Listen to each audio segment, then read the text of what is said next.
Nenhuma advogada fica milionária sem isso. Sério, com essa bagunça aí, você vai acabar quebrando. Eu sinto muito, mas essa é a verdade. A advogada que não é também uma gestora financeira, ela corre o risco de estar pagando para trabalhar. Então, chegou a hora da dor, né, mulherada? Hoje é a hora da gente falar sobre número, sobre planilha, sobre dinheiro. Eu sei o quanto isso é difícil para algumas de nós advogadas. Porque eu bem sei que provavelmente você fez. Dizem que quando a gente faz direito, porque a gente acha que não vai ter cálculo, que não vai ter número. Lê do engano do início ao fim, né? Você queria fugir da matemática, você queria fugir da física, da química lá no colégio. Pois é. E você acabou caindo no direito. E aí descobriu que não adianta ser só advogada.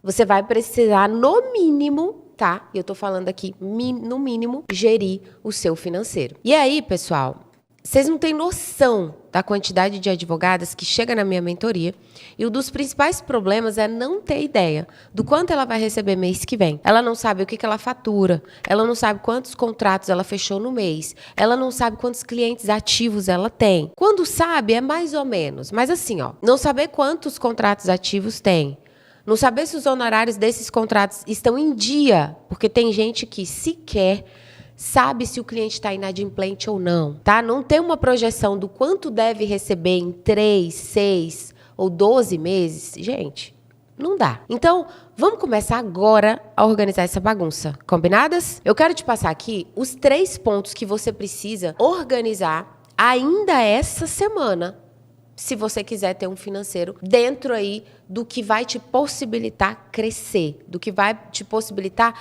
ter um raio-x do teu negócio, para você saber se você tem uma bomba ou se você tem ouro nas mãos. E eu já vou te garantir e adiantar, pode ser que você tenha uma bomba.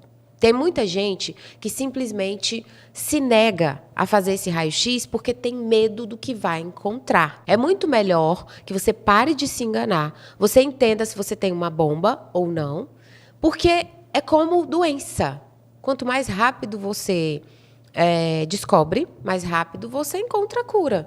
Agora imagina se isso vai virando uma bola de neve, que é o que a maioria faz. Vai chegar uma hora que, infelizmente, não vai ter mais jeito. Primeiro ponto, cadê a sua torre de controle? A gente aqui precisa, gente, ter planilha de número de contratos fechados no mês. Peraí, você não tem meta no seu escritório? Como que eu pergunto para a advogada e digo, quantos contratos você fechou o mês passado? Ela diz, eu não sei. Você precisa saber, você precisa ter metas especificadas. Você precisa saber os tickets daqueles contratos que você está fechando, porque isso vai trazer aí outro dado importante, que é o faturamento. Quando eu falo sobre isso aqui com vocês, eu não estou falando só de gestão financeira, que é uma nuance importantíssima aí no universo da gestão de um escritório de advocacia. Mas eu estou falando também de gestão de dados. É a gestão de dados que vai te levar para um próximo nível na advocacia. Sabe por quê? Porque você consegue tomar melhores decisões mais acertadas com dados na mão. Então, se eu tenho aqui os dados do ano passado, em que a média de contratos fechados foram 15 por mês, eu preciso entender o seguinte: isso pode melhorar, mas isso vai melhorar como? Quais são ali as ações que eu preciso implementar para que eu melhore esse número? Eu estou falando aqui de um universo de fechar 15 contratos por mês, que para muitos pode parecer muito bom, mas que a gente conhece o universo de pessoas que fecham mais de 100 contratos por mês. Eu estou falando aqui com gente que fatura 100.000 por mês, e eu estou falando com gente que fatura 1 milhão por mês. Coloca dentro da tua realidade agora. Valéria, mas tem gente que fatura, mesmo não tendo uma gestão boa? Tem. Só que o problema é onde isso vai parar. Porque quando você não tem gestão, você não tem base para crescer. Pode ser que você venha a colapsar muito rápido. Independente da situação que você se encontre hoje, você tome essa iniciativa de fazer esse raio-x do teu negócio, e nesse vídeo você já vai conseguir fazer. Então, tem planilha de contrato fechado? Não. Tem uma planilha sobre recebimento de honorários, e eu estou falando isso de uma simples planilha de fluxo de caixa, de receitas e despesas, onde você consegue ver se o seu escritório está no mínimo se pagando ou se está ficando uma dívida todo mês, porque o que entra de honorários não cobre nem as despesas fixas do teu escritório. Um outro muito péssimo, né? Para não falar um palavrão aqui para vocês, gente, porque é realmente muito sério. É a questão da separação de contas, tá? Dentro aí desse universo de gestão organizacional, mas também de gestão financeira. Você não ter uma PJ, não ter impacta diretamente na questão aí do pagamento de impostos. Você acaba pagando muito mais impostos do que deveria, de repente fazendo uma sociedade unipessoal, uma sociedade simples, enfim. E tendo o PJ e misturando com pessoa física, aí é que o caos se instala. A grande maioria dos advogados, quando eu pergunto, e aí, você faz a separação de contas? Porque eu vou te falar, é muito simples você falar que vai fazer, mas na prática é complexo, porque surgem muitas dúvidas quando você vai fazer essa separação. E aí, o que eu faço agora? Posso pagar uma conta da pessoa física lá na pessoa jurídica? Não, não pode. E é muito difícil porque depende muito de você ser disciplinado, de você ser organizado, mas às vezes te falta visão empresarial para você entender onde é que isso vai impactar. Isso vai dar problema ali dentro do teu extrato, quando o banco olha para o teu extrato, quando ele vê profissionalismo ou não no teu extrato. Você precisa de um capital de giro, você precisa construir aquela relação com o banco, por exemplo. E aí você paga tudo que é conta ali no pessoal, do pessoal no profissional e vice-versa. Então, é separar o universo profissional do universo pessoal. E no mínimo, gente, quando os honorários entrarem, eles têm que passar pela PJ. Eles só saem da PJ com uma retirada para a PF como distribuição de lucros. Até para você não ter problema de ter que tributar novamente na sua conta de pessoa física. O que deixa isso tudo muito complexo é essa falta de percepção empresarial e também a questão aí, né, da renda, né? Muita gente fala, pô, para que eu vou botar na PJ se eu tenho que pegar para pagar minhas contas? Sim, mas tem que existir esse fluxo de entrada em que você consegue identificar que aquele honorário entrou, foi registrado na PJ para então ir para a PF. Isso é bastante importante. Então, tenha um fluxo de caixa, entrada, saída, todo mês, despesa fixa,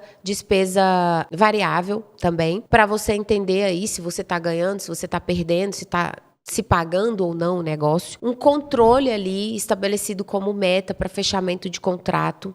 Que ticket é esse contrato para você poder ir montando o montante do seu faturamento e separar conta PF de PJ. Acho que isso é o mínimo, tá? E eu não estou falando só para iniciante. Tem muitos advogados que já têm, anos no mercado que não fazem isso. Você recebeu 30 mil por mês. E aí, dia 5, você vai lá e tira 10 mil para você. Aí, dia 18, você precisou de mais 7, porque o carro estragou. Aí, você vai lá e tira de novo. Aí, você lembra que tem que pagar a luz e a internet do escritório, que até já venceu. Aí, você tira de novo, mais ali um montantezinho. Você não pode fazer retirada o tempo todo. O teu contador vai dar o grito. Se ele for realmente bom, ele vai dar um pulo. Ele vai falar, não, peraí. Dependendo da situação ali, você pode ter o prolabore, você pode ter a distribuição de lucros. É por isso que você precisa se organizar. Você não vai vivendo a vida ali atropelada, não. É parar, ter noção clara de todas as despesas que você tem do seu escritório, tá? De todas as despesas que você tem da sua vida pessoal, para que você entenda o que você vai fazer, o que você precisa fazer de retirada da PJ para PF, para você não ter que ficar tirando toda hora. Você tem que ter todos os gastos, principalmente na ponta do lápis. Ah, Val, mas eu não sei, se eu não tirar o dinheiro para mim, eu não consigo pagar as minhas coisas da vida pessoal. Tem uma coisa aí que é muito séria. Eu sei, e eu sei que é difícil. E agora que você já criou essa dependência, fica mais difícil ainda. Mas começa a construir na tua cabeça essa consciência de que primeiro você cuida do negócio, para depois o negócio cuidar de você. A gente acha que vai abrir um escritório hoje, esse escritório já vai começar a bombar, você vai poder pegar todo o dinheiro que tem e você vai simplesmente pagar. Peraí, não é assim. Não é depenar, não é destruir o teu negócio antes mesmo dele estar robusto, dele estar construído. Tem gente que já começa um negócio falido, gente. Como que entrou 10 mil, você já retira 10 mil porque tu tem conta para pagar? Calma aí, você tem que nutrir o seu negócio. Quanto menos você tirar, melhor. Eu até conversei sobre isso recentemente com umas mentoradas minhas, que quando eu comecei, eu tive que ir em busca de outras fontes de renda, justamente para eu não ser a culpada de depenar o meu escritório de advocacia, a minha empresa. Porque eu tinha que fazer retiradas para pagar minhas contas pessoais. Então, o que eu fiz? Eu fui lá, consegui outras fontes de renda. Então, com essas outras fontes de renda, eu pagava as minhas contas pessoais e eu consegui deixar o meu negócio mais robusto. Eu consegui nutrir esse negócio. Você é responsável por isso. Só que quando você começa, você só tem visão de advogada, você não tem visão de gestora. E isso é um problema sério. É por isso que, estatisticamente, 80% dos escritórios de advocacia no Brasil fecham nos 2 primeiros anos de funcionamento. Então, a minha sugestão é que você crie um plano. Não tem jeito. Você vai precisar aí de pelo menos uns 3 meses para se organizar. Aqui você já vai começar a colocar em prática o que eu estou te falando. Você já vai atrás das planilhas, você já vai começar a fazer fluxo de caixa, você já vai estabelecer meta de fechamento de contrato, mas você vai precisar de uns 3 meses para ir coletando esses dados e se organizando. Só que vai por mim. Vai ser a melhor coisa que você vai fazer na sua vida. Esse aqui é exatamente o processo. Exatamente o processo de sair de faz tudo, de só advogada, para se tornar dona do negócio. E aqui, ó, antes de ir para o terceiro ponto, que é extremamente importante, eu quero que você não esqueça de curtir esse vídeo aqui e se inscrever no canal.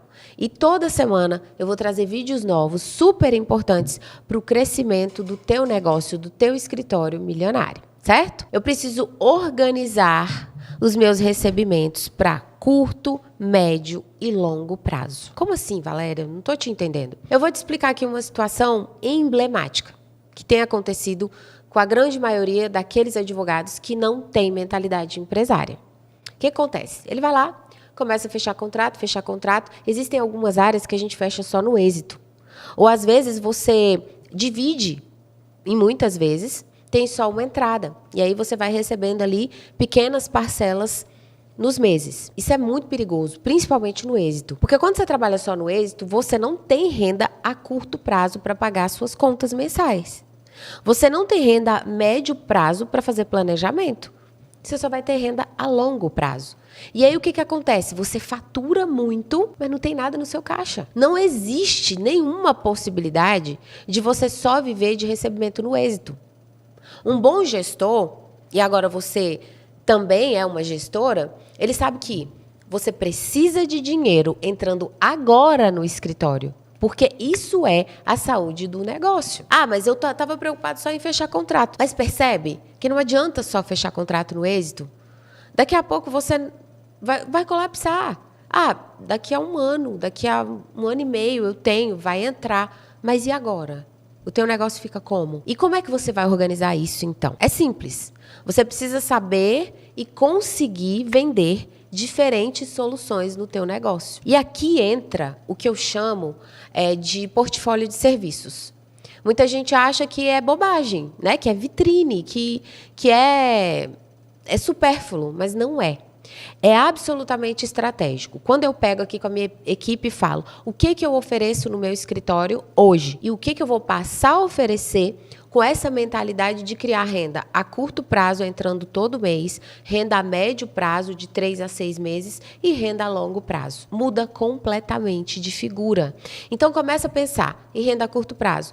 Eu implemento consulta no meu escritório?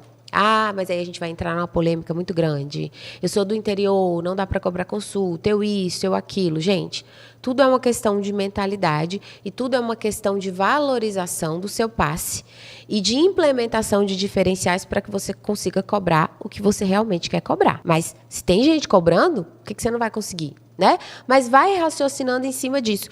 Tem algum tipo de causa, tem algum tipo de serviço que você não entrega, que você pode passar a entregar? Tem gente que trabalha só com um tipo de área. Você pode diversificar, não necessariamente você precisa ter um escritório que trabalhe em uma área só, especializado. Beleza, então, agora, sem histórias tristes, bora arrumar esse financeiro.